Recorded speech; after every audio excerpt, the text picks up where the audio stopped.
We have set up Keylight here, which is going to take some sequences that I have for Keylight. It's going to choose which lights to use to light each person based on what order they're singing in, which is, that information was given to it when we gave it the song names.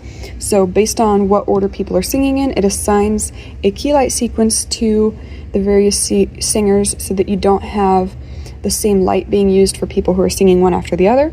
Then it takes those, labels them with the singers' names, and puts them here. So the setup Keylight pop-up is going to ask for the singers' names based on where they're standing. And then it puts them here. These are sequences then that you click it one time, it turns yellow, and it moves the light in black to pre-position it for that position. Then you hit it again, it goes green and it fades the light on. Hit it again, it turns orange and it fades the light off, and then moves it back to its home position after that.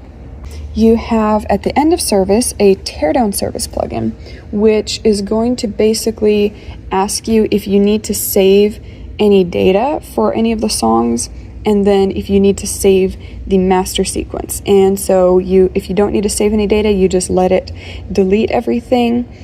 If you do need to save data, it will write, for example, the tempo, if you change the macro, to your color preset that contains that data, or it will it'll copy this sequence back to the master sequence so that you have a new master if you made changes that need to be saved going forward. And then it deletes your copied sequence that you have been using for the weekend. So any changes you made that you don't want tracking forward to be used in the future won't. And then we also have these plugins over here. So I have a show checklist, which is smart, and based on the time will show you a different checklist based on what kind of service it is. It'll even confirm if there are several different types of services that you could be having.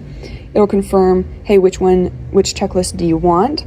And so you'll go through your checklist. You will get a reminder to finish your checklist at certain times if you haven't finished it. And then you can also set yourself reminders with these plugins. You can set a reminder, you can view active reminders.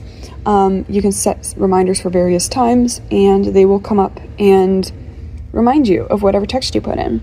So these are some of the things I'm doing with plugins. I hope that helps answer some questions about my workflow.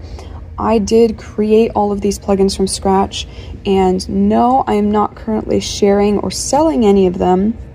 However, if you would like to contact me about making something custom for you, I'm happy to do that. Or if you're interested in learning Lua for yourself, go for it. I have tutorials on my YouTube channel, and I'm happy to answer any questions.